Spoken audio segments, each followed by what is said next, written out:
My name is Aurora Martin, Managing Director of the Social Justice Film Institute and Festival. The Program for Communities Against Hate was developed a few weeks ago prior to the tragic mass murder of 8 people in Atlanta, Georgia, most of whom were of Asian descent.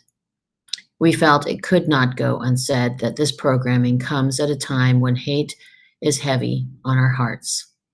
The stories and images that are projected into the public have real-life consequences in who is seen, heard, and valued.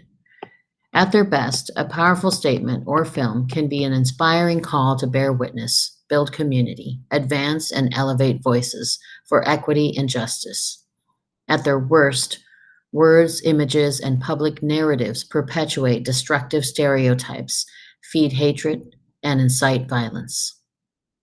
In the past week, white supremacist and misogynistic messages again resulted in violence and tragedy. We mourn the people murdered in the Georgia mass shooting. Most of those targeted were women of Asian descent. All were people with stories, dreams, lives, and family. They had so much more life to experience with their loved ones beyond the headlines that we are left with. Delana Ashley Yuan, Paul Andre Michels, Zhenzhou Tan, Dayu Fang, Soon Chung Park, Hyun Jong Grant, Suncha Kim, Yong A. Yue. As storytellers and filmmakers, women, mothers, daughters, sisters, and friends, we understand that they mattered. And we also understand at the Social Justice Film Institute that who is behind the lens matters. And so I wanted to actually maybe just have a conversation about the context of how such tragic violence has emerged. Are there some immediate thoughts that each of you would like to kind of share? I think the most striking thing for me, I mean, we all know white supremacy is a thing. We all know patriarchy is a thing. The lack of the media's initial ability until maybe like 28, 48 hours later to address the intersectional issues at play was astounding to me. Like truly unthinkable, really. Like how primitive, the conversation has, how little it has evolved in a mainstream or on a national level. And then it was only until like 24 or 48 hours later where more pieces came out that were written by women of Asian descent that those issues actually became tied to a larger issue. And this conversation around like, is it a racist act or is it not? Was clearly like, it is a racist act, regardless of if it's obvious in this stereotypical hate crime kind of way. Because it's nuanced and it's layered. And I guess I was just surprised that, with Social Justice Film Festival and these types of things, we talk about this kind of stuff more regularly than really is on the minds of people around the country. So I guess my initial reaction was, obviously one reacts negatively against the actual event itself. But my next biggest reaction was, of course, how the police authorities reacted to the whole thing and their messaging regarding it, and the classic that will go down that this alleged mass murderer was having a bad day. Yeah, that's something. Wow. I probably come at this maybe from a little bit different perspective, because although I am Korean American, I am Asian American, that is not my world. My world is that of my white adoptive family and the white community that I was raised in and that I continue to largely exist in.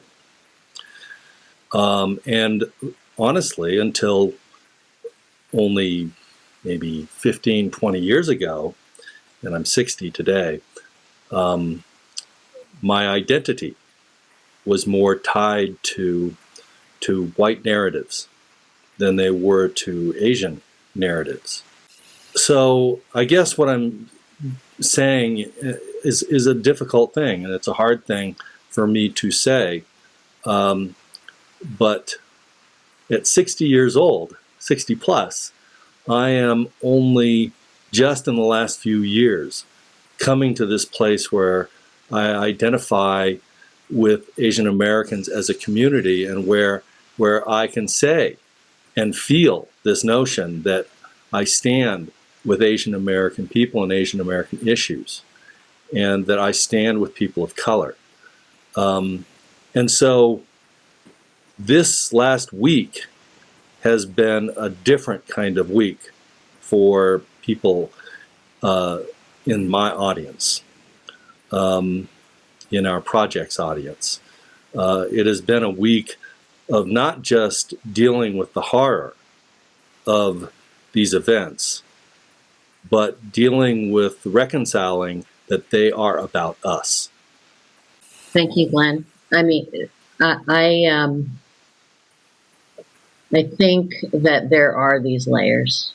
I think that what has been so difficult for me to, I think, even articulate with whether they're colleagues at work or friends and family, is the different ways in which a tragedy like this, where there is white supremacist, misogynistic violence, that now I can say that today, whereas maybe 20 years ago it may have come out a little differently.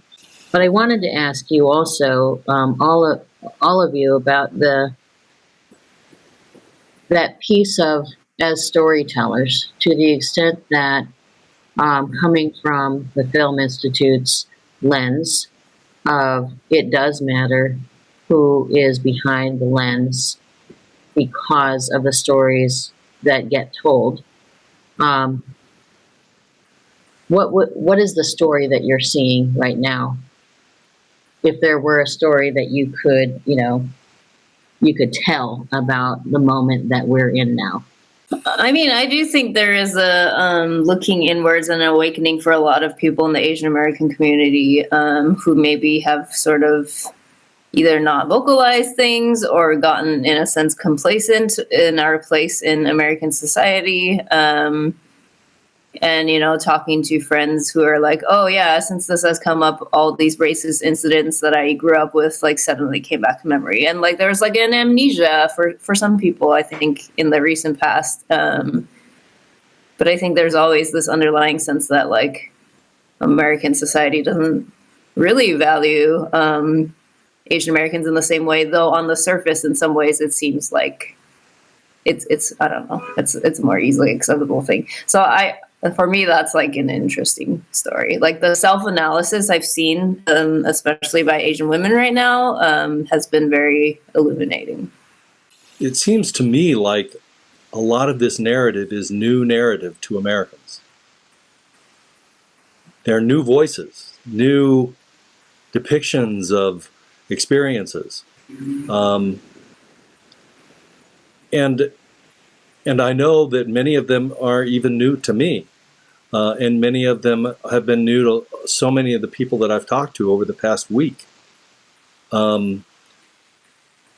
Even though we have experienced them ourselves, I've talked to so many Asian-born adopted women who have experienced exactly the same kinds of things that have been described in social media and in articles and columns and so forth, but they've never heard them said by anyone else. Does it seem that way to you guys? I see it as kind of a twofold thing. I feel like this situation has really brought to my attention how little Asian American women feel comfortable to speak up about things that are happening. Even with this happening, I had certain meetings where I brought it up and was like, there should be space to address this. And then you would find that the Asian American women in the room would be like, oh, thank God, this whole week, no one has said a single thing in any meeting. And broken down in some senses in some of those meetings because they've kept it to themselves and didn't feel like bringing it up. I think that's part of it. And then we just came off of doing the Seattle Asian American Film Festival as well. And there were so many amazing films in it. Like, I'm like, wow, I've been sleeping on Asian American film festivals, or they just got like a whole lot better. I don't know which one it is, but like some of the films are incredible. But there is this sense of like Asian American media being relegated to this otherness, where like it's a lot of filmmakers might achieve great success within circles of Asian American film festivals and filmmakers, but never like sort of break into the mainstream or whatever, different types of film festivals. So I think there's a component of that as well in terms of why people aren't hearing the stories. Mm-hmm. Mm-hmm. To what extent, Vivian, do you think that that's an external versus an internal issue? I mean, sort of, there's a certain degree of betrayal in a lot of different communities, that there is an insularity that keeps people facing inwards. I mean, do you sense that there is still some of that we're just looking inwards, or the most of the forces keeping Asian American voices are external, funds, experience, that kind of thing? I mean, I think historically, I would definitely say it is external. I think there are bits of that changing, but you see the same thing with like Black film festivals, for instance, where they're just showing in Black film festivals and not achieving a higher level of quote unquote success. So I think it's both maybe an internal and an external problem, whereas the internal might just be more like that people themselves feel like their work is never going to get out there because of. But I think, yeah, probably both. I do see it changing a little bit, but not quickly enough, I guess. I know the power of critical mass and the tipping point. And so not to be, obvious about this, but I think it's important to say that I think we made, as a community, I think we made progress on these types of narratives this week. I mean, I do think that the mainstream media saw this as a story that needed space, and as a story that needed authentic Asian American voices, and especially Asian American women as voices. And so I think real progress was made in that way. How to sustain that with the media, I have no idea how that can be accomplished. Often these things take on a life of their own, and so that's not a plan or a strategy. It just is whether or not it happens. But I'm very encouraged by the kinds of stories and space that has been allotted to Asian American women's experiences over the course of the last few days. I mean, in my mind, it has been reminiscent a little bit of the early days of Me Too. And so I think the question in my mind as Social Justice Film Institute, for example, as we're trying to kind of, create and broaden our circle, is how do we sustain and hold accountable mainstream media, or, not even just mainstream media, but, society at large as storytellers here. Because it's like it's balancing so much. We're building stories, making room for stories, having our moment, unfortunately, as a result of a tragedy like last week, to say our piece, and it wouldn't be the first time and the only time that, has kind of surprised us. Something terrible has happened, and so voices get lifted, but how do we keep them going forward and being lifted up? I mean, I think one of the things is that, yes, as people have alluded to, these issues rise to the surface when there's some major incident, and it's usually fairly tragic. Keeping things up there depends on the movement, grassroots, in many cases. to keep that voice going, and that's one of the areas which I think will be interesting to see to what extent sort of there was a movement that comes out of this that keeps the momentum going forward, and to what extent, like many other times, things just like slip away. I don't know what else. I mean, you don't want another tragedy to come along in order to keep the momentum moving, but how does that movement keep moving? Mm-hmm. Mm-hmm. But there are generations of stories that led to the events in Atlanta, right? Mm-hmm. And how can we acquire them? How can we capture those stories in powerful and compelling ways and distribute them in such a way that they become illustrative of the problem, the very real problem that we have as a culture of racism here in America? Right. Well, I think Vivian made a good point that is relevant here, is that I think a lot of the stories, obviously not all the stories have been told. There's lots and lots and lots of stories which haven't been told, but there have been many of these stories told already. It's also a matter of making sure that people see them. Now, I mean, they've already been made. How do people get to see them? And that's the thing, is that to the extent that the Film Institute can be a resource and a place to actually just trying to put out and have the pairing. I think some of the feedback that we've received from different people in the audience throughout the years has been the pairing of social justice commentaries and the films have been really helpful to actually talk through, and especially for first timers to whatever the issues are. It's been a really important community building, and dare I say it, some little bit at least of cultural shifting as well about these stories. Like Glenn, the documentary that you've been working on, the project that you've been working on for the last several years, was never on my radar, for example. Never on many people's radars, right? The identity and the experiences, both tragic as well as positive and celebratory, of Korean adoptees from around the world, and the undercurrent there. The thing is the undercurrent of, like, it was the first international Christian white-based actually adoption. It was like a different level, at least to me anyway. That's the way as I saw it a second, a third, and a fourth time, it got to that level of what I would say, radical or not, a white supremacist version of essentially, adoption. When we think about international adoption. And so for me, it just kind of was not a narrative that was, or a set of stories that was ever out there. But it's so important for us to hear, see, and feel the different stories that we're talking about here. Well, and I think the intersection between our project and what we're talking about here is very, very real.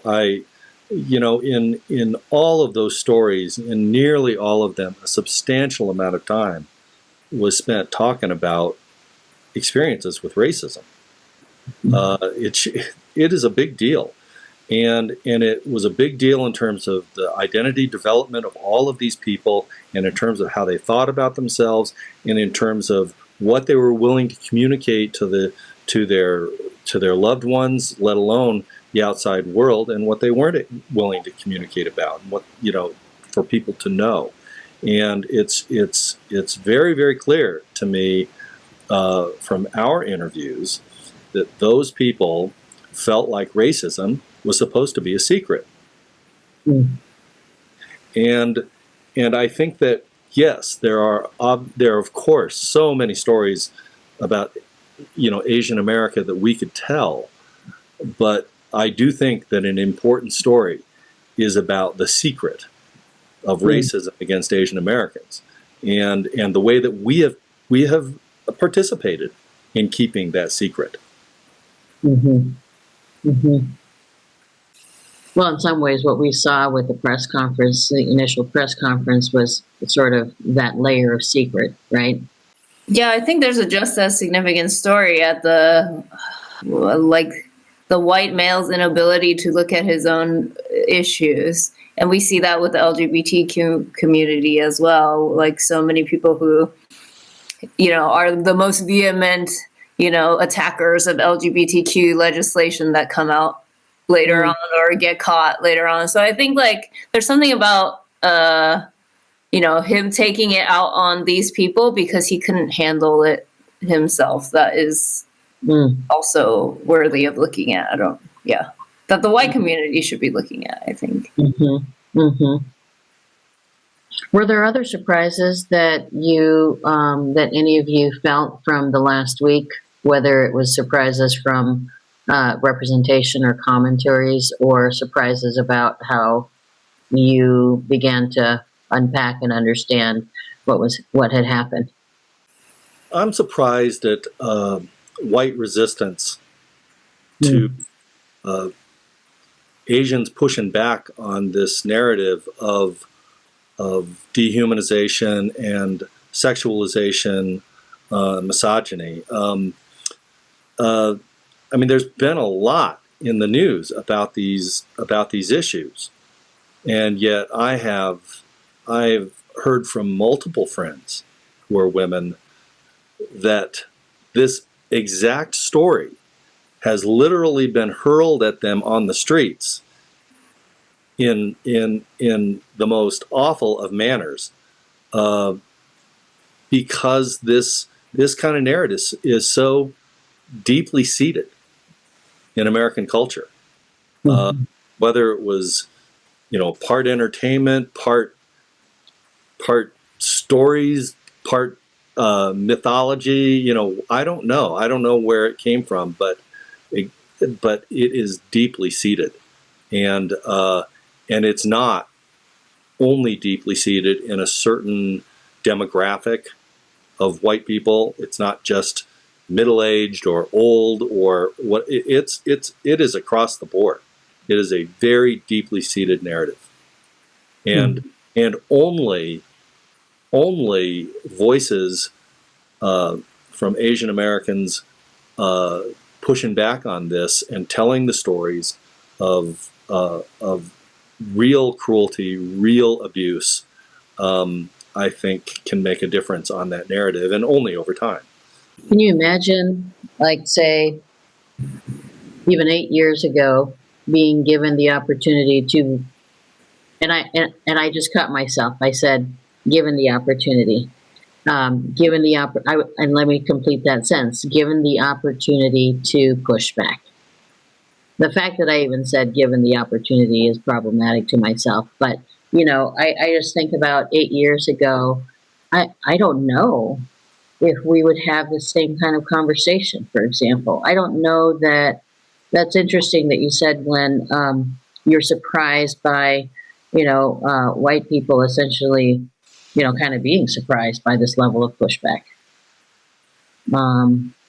Were others surprised by that too? I don't know. I mean, I think sort of the last 8 years of the previous president has hopefully drawn the veil from people's eyes about certain aspects of American society, and it exposed some things which were really not hidden, and certainly not hidden for BIPOC folk, but I think for a lot of white folk, they were fairly well hidden. The idea that we have gotten somewhere. Sure, yeah, we may well be on the path. We've been on this arc of history bending in roughly the right direction, but we ain't nearly there yet. And I think some folks were under the impression maybe 8 years ago 8 to 16 years ago that 4 to 12 years ago that we've reached that point, and now after the last 4 years, I think it's clear that we haven't reached that, and we're very, very far from that. Mhm. You're right, though. It's 4 years that has felt like 8. So that's. Oh my God.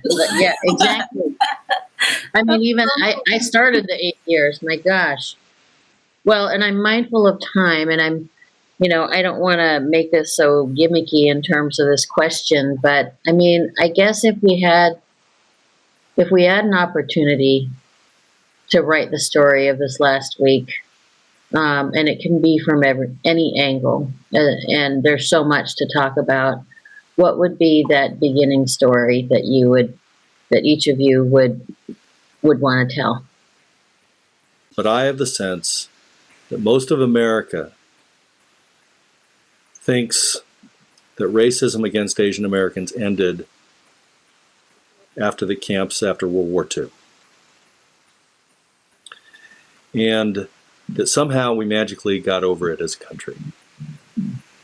And I think that embarking on projects that tell the story of a current and virulent form of racism against Asian Americans is important. I think I have some interest in sort of the multiple waves and instances where Asian communities have fought for civil rights in tandem with other marginalized communities, and I think that's a really important conversation right now. That's not exactly this story, but I think that would be something I would be interested in exploring. Because for me, it definitely has made me think back to my childhood, and I think, Vivian, you had said something earlier on in the conversation that kind of makes people, kind of think back, kind of brings back the things that you thought we were over, that sort of, quote, latent racism. And there's something, being here in Hawaii, for example, Vivian, I'm here in Hawaii, and there's something, as soon as I land, and my daughter felt the same way, as soon as we landed, we just kind of felt like, okay. I had someone else from Hawaii say the same thing, actually. She's like, I'm so glad I'm in Hawaii right now. I don't know how. There's a certain thing where you just kind of feel like, well, it's like there's a certain, there's that belongingness, and I think one of those, I'd love to explore a film that kind of, looks at that sort of, that process that a person in a community goes through. And it's a very kind of ambivalent process of wanting to belong and still kind of going through this process because it's such a long, complicated experience. Well, I'd like to ask you a question, Aurora. I would like to get your sense of the prominence of this theme in the Social Justice Film Festival and other film festivals that are similar to yours. No, I haven't. So it remains a secret. I've seen some at the Asian American film festivals, like here and there, with intersections with like immigration and stuff like that. But yeah, there's not a ton. Mm-hmm. Yeah, and I'm just thinking, I should look back at the submissions too, because we've gotten a lot more submissions this year than we ever have, interestingly enough. But no, I mean, when I look back at just even the last 5 years, no. There's a challenge. There's your next film project, Glenn. Let's do it. Oh my gosh, this has been kind of cathartic and heavy, and then, I really appreciate the time together. This is probably selfish on my part to actually say, look, I just need some people to talk to as well. So thank you so much for this opportunity. Thank you. Thank you. Certainly glad you called me. Thank you very much. All right. Take care.